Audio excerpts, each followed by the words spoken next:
Dedi Mulyadi, lahir di Subang pada tanggal 11 April tahun 1971, memulai karir politiknya dari bawah.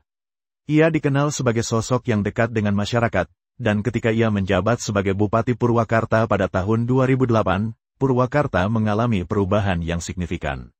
Dalam 2 periode kepemimpinannya, dari 2008 hingga 2018, ia berhasil membuat daerah yang tadinya kurang dikenal ini menjadi salah satu wilayah yang terdepan di Jawa Barat, terutama dalam hal pembangunan infrastruktur, pendidikan, kebudayaan, dan pelestarian lingkungan.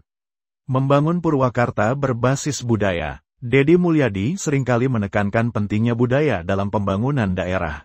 Selama masa jabatannya, ia menghidupkan kembali tradisi Sunda yang sudah mulai terkikis oleh modernitas. Salah satu terobosannya adalah menerapkan kebijakan berbasis budaya di sekolah-sekolah, di mana murid-murid diwajibkan menggunakan bahasa Sunda selama hari-hari tertentu. Selain itu, Dedi mempromosikan busana tradisional Sunda, baik dalam kehidupan sehari-hari maupun pada acara-acara resmi. Kebijakan ini bukan hanya bertujuan untuk memperkuat identitas lokal, tetapi juga meningkatkan rasa bangga masyarakat terhadap warisan budaya mereka. Dedi menyadari bahwa di tengah globalisasi yang pesat, nilai-nilai budaya lokal sering terlupakan, dan ia bertekad agar generasi muda Purwakarta tidak tercerabut dari akarnya. Dedi juga mengubah wajah kota dengan taman-taman bertema budaya dan pendidikan, seperti Taman Maya Datar dan Taman Air Mancur Sri Baduga, yang kala itu menjadi salah satu air mancur terbesar di Asia Tenggara.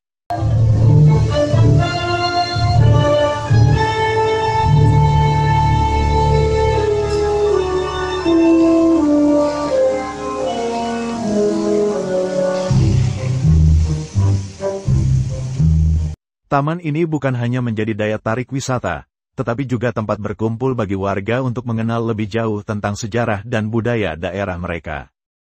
Sebagai bupati, Dedi Mulyadi memahami bahwa kunci pembangunan adalah akses yang lebih baik. Oleh karena itu, ia fokus pada pembangunan infrastruktur, terutama jalan-jalan desa yang sebelumnya dalam kondisi rusak. Dengan program pembangunan infrastruktur yang intensif, akses antar desa di Purwakarta menjadi lebih mudah, memungkinkan ekonomi lokal tumbuh lebih cepat. Dedi juga memperbaiki fasilitas kesehatan, pendidikan, dan transportasi, memastikan bahwa layanan dasar dapat dinikmati oleh seluruh masyarakat Purwakarta. Di bidang pelayanan publik, Dedi dikenal dengan pendekatannya yang langsung dan responsif. Salah satu inisiatifnya yang inovatif adalah Lapor Pak Dedi, di mana warga dapat langsung melaporkan masalah melalui media sosial, dan Dedi akan meresponnya secara langsung. Hal ini memotong birokrasi yang berbelit-belit dan membuat pemerintahannya terasa lebih dekat dengan rakyat. Dedi Mulyadi juga menjadi pionir dalam perlindungan lingkungan di Jawa Barat.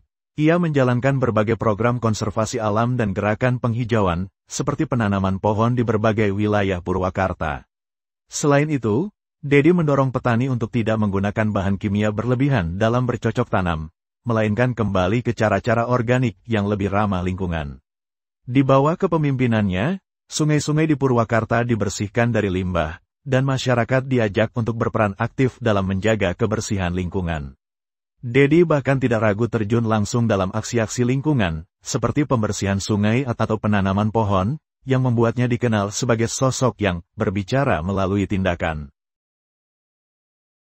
Setelah menyelesaikan 2 periode kepemimpinan sebagai Bupati Purwakarta, pada tahun 2019, Dedi Mulyadi terpilih sebagai anggota DPR RI dari daerah pemilihan Jawa Barat 7.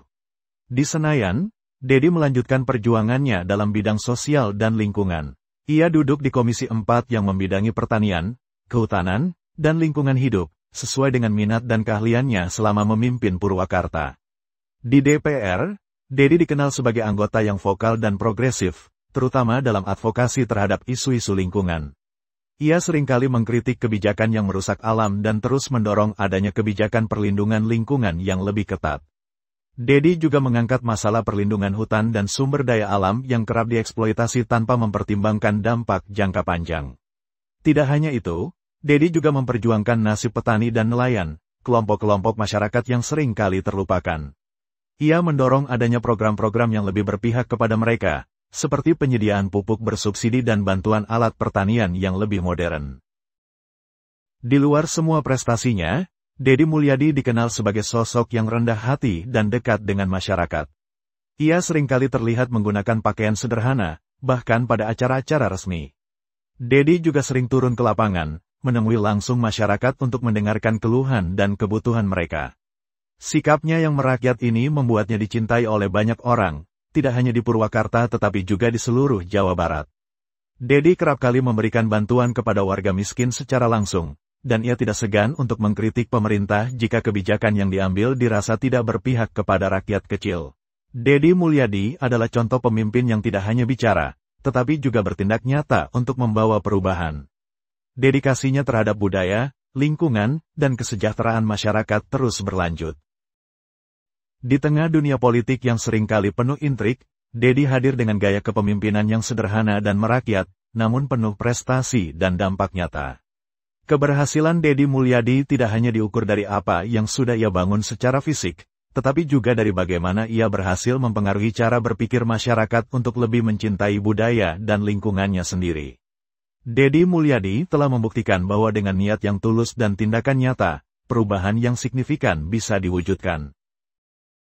Cerita singkat ini menggambarkan sepak terjang Dedi Mulyadi yang nyata selama menjadi Bupati Purwakarta dan kemudian anggota DPR RI, mencakup berbagai kebijakan, program, dan kontribusi yang berfokus pada pelestarian budaya, lingkungan, serta kesejahteraan masyarakat.